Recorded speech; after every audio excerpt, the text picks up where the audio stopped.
Sejam muito bem-vindos, maravilhosos que tenham câncer no mapa astral. Quer vocês sejam homens ou mulheres, jovens ou idosos, todos são muito bem-vindos nos meus canais. Hoje eu trago para vocês 4 revelações de curtíssimo e curto prazo. 4 coisas que acontecerão logo, talvez em 2, 3 dias, em no máximo 2 semanas. É possível, inclusive, que esses acontecimentos se deem nas próximas horas. Aí vai depender muito de como a espiritualidade vibrará nos caminhos de vocês. Para a leitura de câncer, eu vou fazer uso apenas do Lenormand, porque eu senti que não tem a necessidade de inserir outros baralhos. Eu aproveito para explicar que cada signo tem uma forma individual de trazer as mensagens. Vocês hão de perceber que eu não repito os baralhos e que tem alguns signos que carecem de mais ou menos cartas. Então, para câncer, essas cartas já foram suficientes para eu entender os conselhos espirituais, tá bom? Eu estou explicando isso para não haver, por exemplo, uma comparação. O baralho de Libra é diferente do baralho de Gêmeos. Em câncer, colocou-se menos cartas do que Sagitário. Cada signo é uma vibe. Mas bora lá, meus amores, vamos aos conselhos, alertas, direcionamentos e benesses, que é o que importa.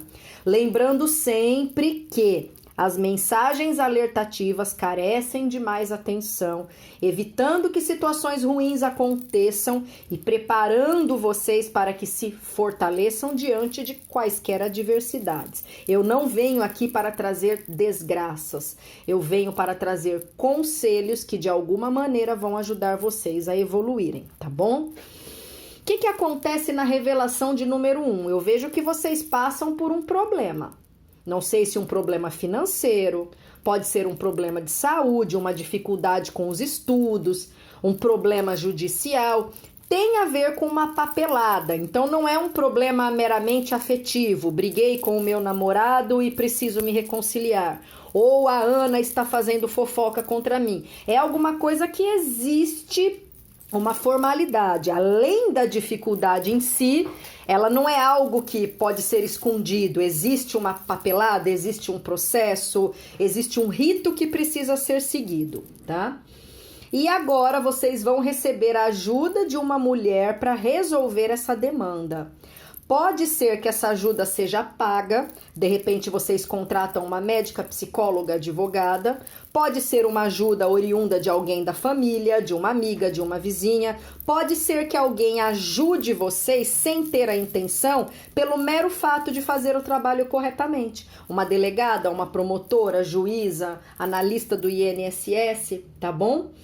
Olha, esta situação vai envolver mulheres morenas ou negras. Lembrando que quando eu me refiro a morenas, eu falo sobre pessoas que têm a pele mais branca e o cabelo mais escuro, como por exemplo a Simone Mendes, a cantora Simária, e também pode envolver as asiáticas, tá?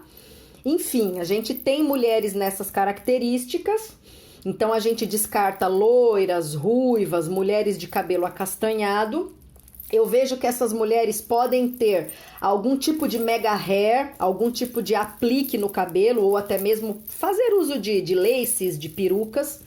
Então são algumas características que eu vislumbro. Não sei se vocês estão com essas características ou a mulher que vai ajudá-los de alguma maneira tem essa tonalidade capilar ou alguma condição no cabelo do qual ela goste, por exemplo, de colocar mega hair.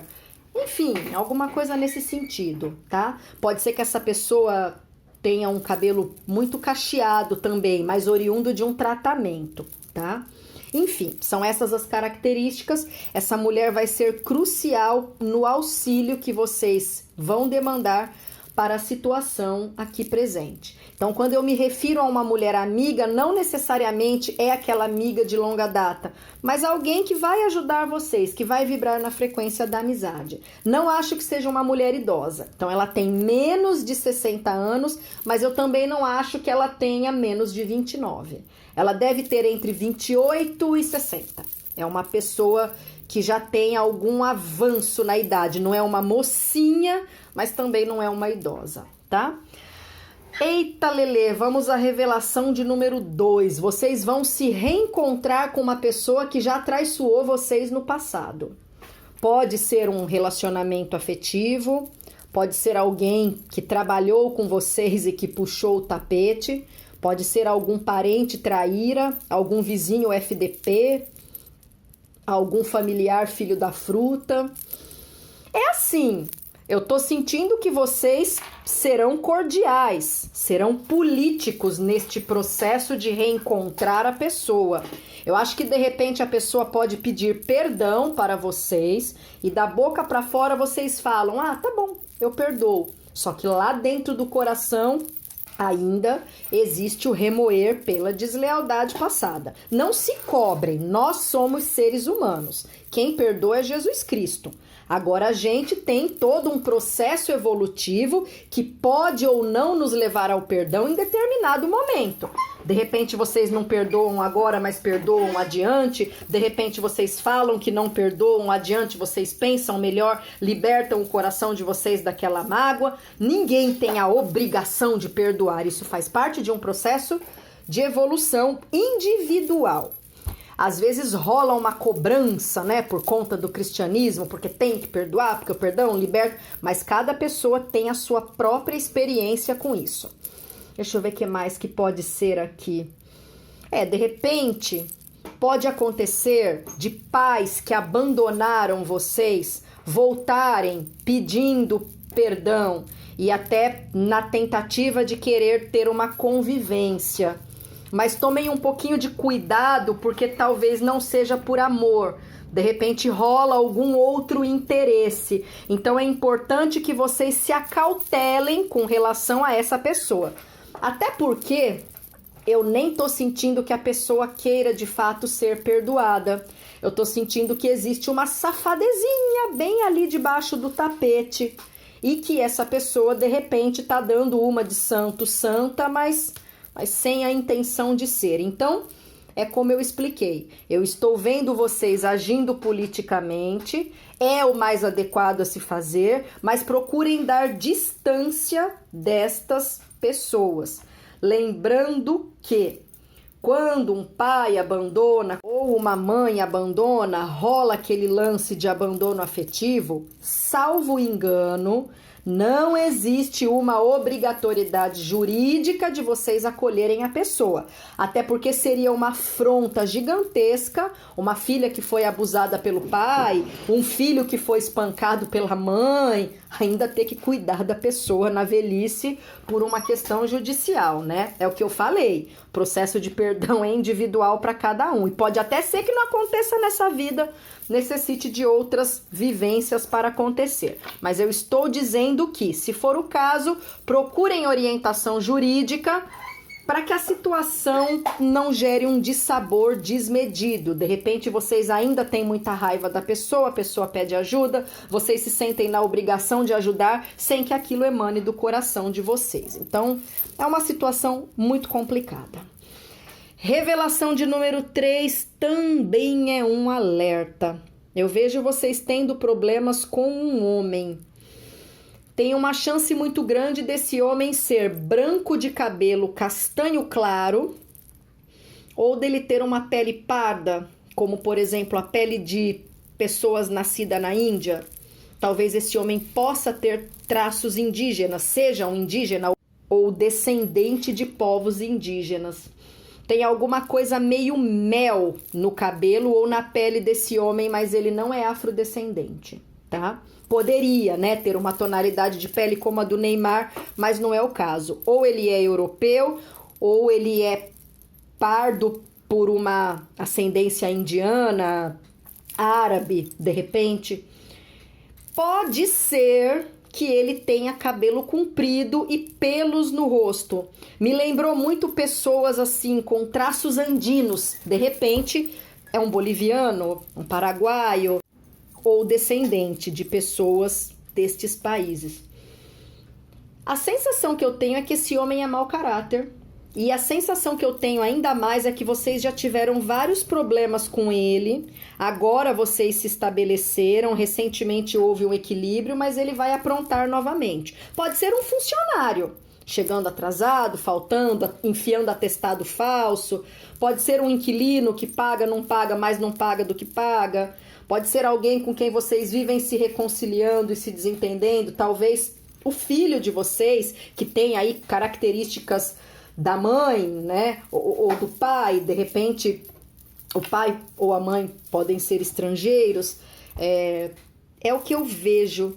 Mas eu sinto que vocês precisam se desvencilhar dessa pessoa, senão vocês continuarão tendo problemas. Então, se for um empregado, mande embora o quanto antes, paguem os direitos e se livrem dessa pessoa.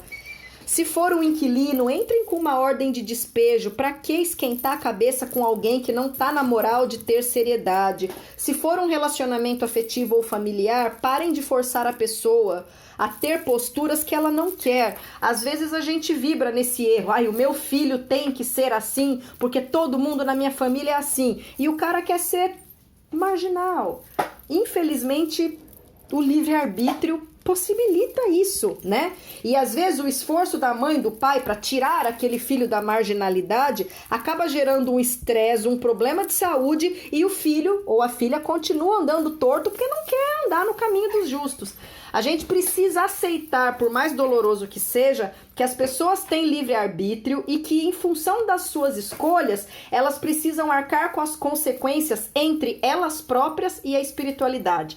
Às vezes a gente tenta exigir de um pai, de um filho, de uma mãe, de uma filha, uma postura que nós teríamos diante de uma situação, desconsiderando o livre-arbítrio e as cruzes que essa pessoa vai ter que carregar, tá? Então talvez vocês estejam querendo que esse homem entre nos eixos, tenha um comportamento regrado, haja como vocês agiriam, seja um filho exemplar, e simplesmente a pessoa não quer. A pessoa quer andar por caminhos tortuosos e precisa arcar com essas consequências, tá bom?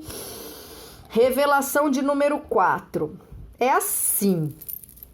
Eu tô vendo alguma coisa que vai acabar, mas que tem a ver com encontros. Então pode ser que um triângulo amoroso termine, pode ser que um namoro ou uma relação onde vocês estão ficando chegue ao fim, tá? Pode ser um trabalho freelancer também, que não vai mais poder ser executado, de repente o contratante não quer mais pagar vocês, ou de repente vocês não querem mais fazer o trabalho, apesar de que eu acho que aqui rola mais a descontento do que a contento de vocês. Então vai haver um fim, vai haver uma notícia, mas isso não significa, meus amores, que coisas melhores não estão a caminho. Eu tô sentindo que vocês podem fazer uma baita de uma tempestade num copo d'água por conta dessa finalização, sendo que oportunidades melhores vão surgir, principalmente envolvendo pessoas que estão em triângulos. Vamos lá, não é minha função julgar quem quer que seja, mas qual a chance de uma relação adúltera trazer prosperidade para os amantes? É muito rara, né? A gente teve aí recentemente na Inglaterra o rei que se indispôs com a esposa, depois a esposa faleceu, aí ele assumiu a amante como oficial, agora transformou-a em rainha, mas é a minoria da minoria da minoria dos casos. Não dá pra gente vibrar nessa frequência. Então, de repente, alguém tá pegando alguém, marido descobre, esposa descobre, a pessoa volta pra família com o rabinho entre as pernas e os amantes estão lá chorando, se desmilinguindo, arrancando os cabelos, sem entenderem que pessoas melhores podem chegar a qualquer momento, tá? Como eu falei, pode ser um trabalho freelancer, pode ser alguma outra coisa, um projeto que vocês gostam bastante, mas que precisam findar. Então não façam tempestades em copo d'água se o que vai se findar, com a graça de Deus, não é a vida de vocês. E aí vocês podem seguir por outros horizontes. Olha o sol brilhando aqui nos caminhos de vocês, trazendo novas possibilidades, trazendo pessoas melhores, trazendo trabalhos mais interessantes. Nem sempre aquilo que se perde é uma perda. Como Joelma já dizia em uma de suas músicas, tem coisa que a gente não perde, a gente se livra. Talvez vocês não estejam enxergando desta maneira. Ah, eu perdi uma amizade. eu perdi um cliente, eu perdi um amante, perdeu nada. Deus cortou uma erva daninha dos caminhos de vocês para que sementes mais prósperas possam ser plantadas, tá bom? Fiquem atentos a este conselho porque ele é muito importante e eu tô sentindo uma vibração forte dele no meu coração. Beijos de luz, meus amores.